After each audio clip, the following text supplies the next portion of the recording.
A lot of people in here already know that I'm an addict, right? How many of y'all don't know? Raise your hand if you don't know. Very few people, right? Because I mean, most people already know that. And what I do is I go to a program called Narcotics Anonymous. And in Narcotics Anonymous, what we do is we try to teach people how to stop using drugs, how to not use, and how to find a better way to live. That's the basis. And recovery is an active change in our ideas and our attitudes. And I was talking to Tiffany over there a few moments ago. You know, a lot of people have different, I guess you'd say, opinions of what God is when they're younger. And as we go through this life, you know, we get these preconceived notions and ideas. When I was a child, I grew up, God was the condemning fire and brimstone God, okay, that was going to kill me, okay, for whatever I did wrong, all right? So, you know, and I grew up like that, and it's because my grandparents, they didn't know any better. That was what they were taught, and that's what they thought they read out of the Bible and whatnot. And, you know, not until I got into Narcotics Anonymous did I understand that. It was talking about love, caring, and greater than me. Those are some of the things that we talk about when we do 12-step meetings. See, people don't understand that. You go in there and you think, wow, man, I'm just going in here with these bunch of dope addicts. You know, what they going to teach me? Well, going in there with a bunch of dope addicts taught me how to bring me to you, okay? That's the primary responsibility of us. When we go into meetings, we try to steer people in a very subtle way how to go back to God. And we try to do it so subtly that they don't understand it really when they do go back, you know? And that's really cool, you know? So, you know, we come into meetings like Reggie shared, we got to have some identification. See, I can identify with somebody who's used drugs, okay? Alcohol, okay? I smoked marijuana. I smoked crack, okay? I snorted cocaine.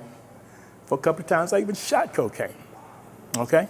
All right, so, you know, here's the bad guy.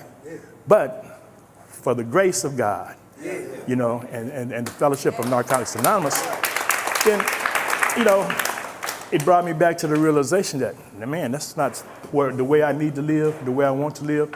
Those are not the things that I want to do for the rest of my life. So in coming into the program, you know, we have sponsors. We have people who guide us in the right directions, who teach us how to do the steps in Narcotics Anonymous. And, you know, if you don't know anything about the steps, what you might want to do is we got some programs around town that if you want to learn something about Narcotics Anonymous, you can come in and sit in on a meeting. Now, the language may not always be what you might be wanting to hear, but at some time or another you've heard it. So, okay, but you come in and you sit down and you take notes on that and you just listen. We have nurses and stuff who come to our programs, come to our meetings a lot. They come in and they sit down and they take notes because they're going into the the dependency field, you know. So they come in and they sit down and they get some experience and come into the meetings. We have a lot of people that have children and they got relatives on drugs, right? So those people have meetings that they can go to if they will only go, okay? That's a 12-step meeting for people who've got dementia and Alzheimer's. Did you know that? Wow. Yeah, okay. So I got an uncle right now who has Alzheimer's.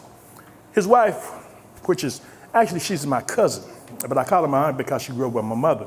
But I've been trying to get her for over a year to go to this class that they have every Wednesday. The third Monday of the month down in Florence, right? I've been at her for over a year to go to that, right? She wouldn't go, okay? But yet and still she complained and she talked about how difficult it is for her to deal with this person. And, you know, I just told her, you know what? If you would start taking responsibility for yourself by going and trying to learn and find out what this disease is doing to the people who are helping to take care of their family members, then you can get some relief because they have some identification with you. I can't identify, okay? My husband or my wife doesn't have dementia. See what I'm saying? So I don't have the burden of trying to take care of that person, and I don't know how difficult it is. That's the same thing in Narcotics Anonymous. We talk about people who come like, if I can come to you and talk, fine, But most of the people in here, I could come in there and talk to them about almost anything, all right? But the thing about it is this: will you understand? You might give me sympathy, but you can't give me empathy, because empathy is knowing where I've been. So that's what we do in Narcotics Anonymous. We practice the spirit of empathy. And in so doing, like I said, we lead other people, and we try to lead people back to God, okay? And we do it in such a subtle way that, hey, a lot of times they don't even know, okay? And that's the great thing. So sometimes when y'all see me rushing out to go somewhere, I ain't going to the club, okay? I'm going to take care of some stuff. And this is what we need in the society, because Reggie talked about the supply and demand thing, right? Okay, what's the best way to control this drug use thing? Control the supply. If I control the supply by helping you and your kid not use drugs, the supply automatically goes down. I'm sorry, the demand automatically goes down. My father had it backwards. The demand goes down. When there's no demand, the supply is going to automatically diminish. Okay? That's just the way it is. And so, hey, I'm here. If anybody needs to come and talk to me, you talk to Reggie about anything concerning drug use or whatever, addiction period, right? So feel free to come and talk to me.